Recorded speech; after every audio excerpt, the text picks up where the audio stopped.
Welcome back to the Rashi Nosh. I'm Pastor Matt. And I'm Kara. We are glad to be back with you this week as we dig into a little bit of Rashi, this medieval French rabbi that's kind of the most basic of Jewish understanding of the scripture. And this week we're in Parshat Vayetsé, and this is the famous story of Jacob's ladder. Jacob goes to sleep in a place because the sun has set. And I want to talk a little bit about how God orders our steps and how God sometimes causes things to happen so that circumstances will come about. I'll read a little bit of what Rashi says here, and then I'll relate a story that just happened to us in the last few weeks, and something that's very special. And then I also want to just talk about the angels that are going up and down and what some of the commentators say about this. So firstly, going with what Rashi says here, it says that the sun had set. He spent the night there. This is starting at verse 10. Jacob departed from Beersheba and went into Haran. He encountered the place and spent the night there because the sun had set. Now, the sun had set, and so when you're around places with no electricity and the sun begins to go down, it's time to make camp. Can't do anything. Yeah, that's what you have to do. And so it seemed almost redundant that the Bible would say that Isaac makes camp at this place because the sun had set. Of course, it's obvious. But in the Hebrew, what Rashi says here, because the sun had set, it should have been written, and the sun set and he spent the night there. Because the sun had set implies that the sun set for him and that it was suddenly, not at its normal time, so that he should spend the night there. So he's going along. It's not even time for the sun to set yet, but God makes it set so that he will stop in that place. And if you remember, when he wakes up from this vision of this ladder and these angels ascending and descending on it, he says, this was the house of God, and I was not aware. It was a very special thing that happened. So I think sometimes God causes or allows to happen certain things that put us in a position to have an encounter with him or an encounter with a messenger from him. So recently, I did something that was not my most proud moment, and you did not get angry, and that is I locked my keys in my van. And it's you feel very foolish doing something like that. And I didn't have a spare key. I don't have a spare key to that vehicle. Maybe this is the reason that I should get a spare key. But anyway, I didn't have a spare key, and so I'd never done this before, and so I asked you to call a locksmith. And you first were going through our insurance's fancy app, our car insurance. We're doing this and that and whatever. And eventually you just ended up calling a local locksmith because it was going to be about the same price to go through our insurance app or to just call someone. So I don't know that you picked this one particular company for any certain reason. It was the first one in line that was still open. The first one that was still open. So you called a locksmith. And he gets there. He was there pretty quickly, actually. He was already nearby. Wonderful. So look at that. Okay, so God made this locksmith be nearby in the area to come. And the first thing the locksmith says, before I get into some of the cool things that happen, the first thing he says is, "Man, you don't have a spare key?" And I went, "No, I don't. I'm sorry." And I noticed he had kind of a cool accent. I noticed that it sounded like somebody from somewhere in the Middle East. So I took note of that. And then, as always, I was wearing my Magen David, my Star of David, and he looked at me and said, "Why are you wearing this star?"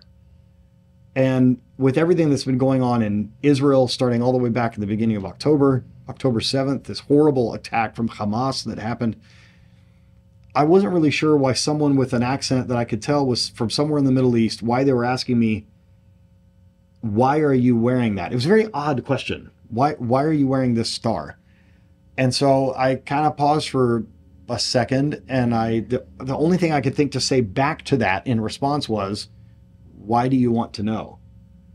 And then he reached inside his shirt and pulled out his star and I realized, okay, he must be Jewish. And he was actually from Israel. He was actually from Ashdod.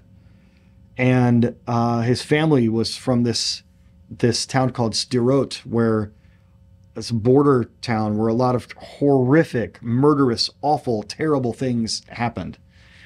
He'd been in the United States since, I think, 2012 and ended up marrying an American woman, and they have a family, and ended up having a really cool conversation with him. But I told him, just in talking with him, I could just tell that he was not a religious Jew. But, I told him, I said, I know you're not religious, but I really think that God allowed me to lock my keys in my vehicle so that he would send me an Israeli Jew to pray with. And he agreed. And I did. I had prayer for him there, for him and his family, and for his family that remains in Israel. It was a very special time. It was something that was embarrassing because I locked the keys in the car, and it is expensive when you have to call a locksmith. It was like $85 US. It was an expensive mistake on my part that I was embarrassed by. But if that brought into my life, I would pay $85 to have an Israeli come to my home and me pray over them. It was especially one that has so much family that is so close to this bad situation. So in a way, he was like an angel sent to me. Because in another commentary, Rabbi Shapira is always very quick to say that since the ladder, it says there was a ladder going from the earth into the heavens. It doesn't say that it was from the heavens coming down into the earth. So he says that means that the messengers, the angels that were going up and down on it, were not supernatural. That this vision that he had, that these were human messengers, because it's going from the earth to heaven and not heaven to earth. And so he said, we need to remember, Rabbi Shapiro always says, we need to remember that we are angels for each other. We are messengers of God for each other, even if we don't realize it. I had no idea that I'd meet an Israeli Jew just because I locked my keys in my car. Out of all the people that you could have called, here's this guy. It was kind of amazing. So this idea of being in a place because God works it out, do you think we need to become maybe more aware? Like maybe we need to have our spiritual eyes open. Do you think we need to be more aware of that? Do you think that happens in our lives more than we realize? 100%. I think a lot of that we just chalk it up to coincidence or this or that. But I believe that God ordains all those little moments, whether it's the people that you meet, you just happen to have that person check out your groceries, or you just happen to be in this spot for this situation to witness this or to be a part of this. And I think that sometimes we get impatient when things don't go the way we want it to go. But we can always stop and realize that there's a moment that could be had there, that God may have put us there for a reason. Do you think we need to be prepared for those moments so that we can reach out to these people? Oh, yes.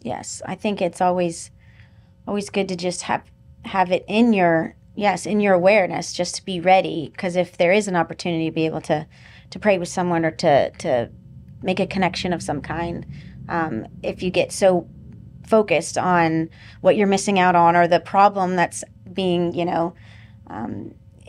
you're being faced with in the moment, then you could miss out on those opportunities that God was like, look, I put you right there, and then you didn't take advantage of that situation.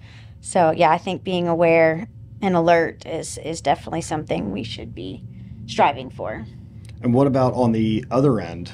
What about being ready to be that angel for the other person? Like for us to, I'm not a locksmith, but if I was, to come to the rescue to someone, maybe to be at the ready and on the lookout for someone that needs help so that we can be an angel for someone else. Absolutely.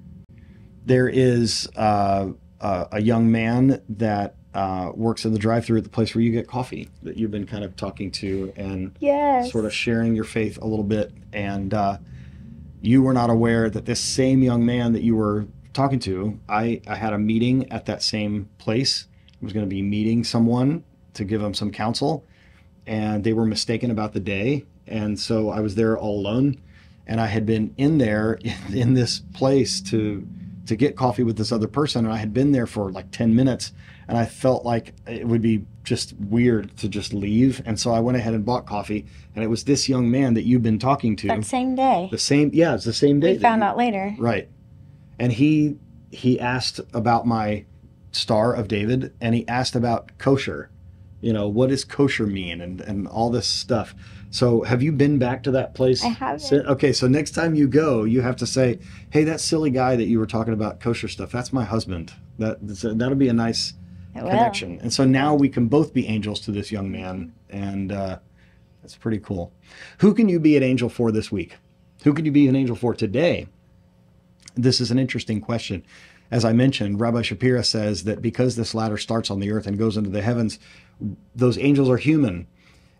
When we come to Shabbat, when we talk about in the Shalom Aleichem prayer, the song that we sing and chant, angels of peace. We are the angels for one another on Shabbat and in different parts of our lives. If God is leading you to a certain person, you need to, as Peter says in the New Testament, to be ready to give an answer for those who ask about the hope that you have. In that preparing, it's almost like you're always ready to be that messenger, to be that angel for someone else. And that is important. So be aware of that. Keep your spiritual antenna engaged and be aware. We hope this has been a blessing to you as it has been for us. And I hope you don't have to lock your keys in your car to meet one of the angels in your life. Shalom.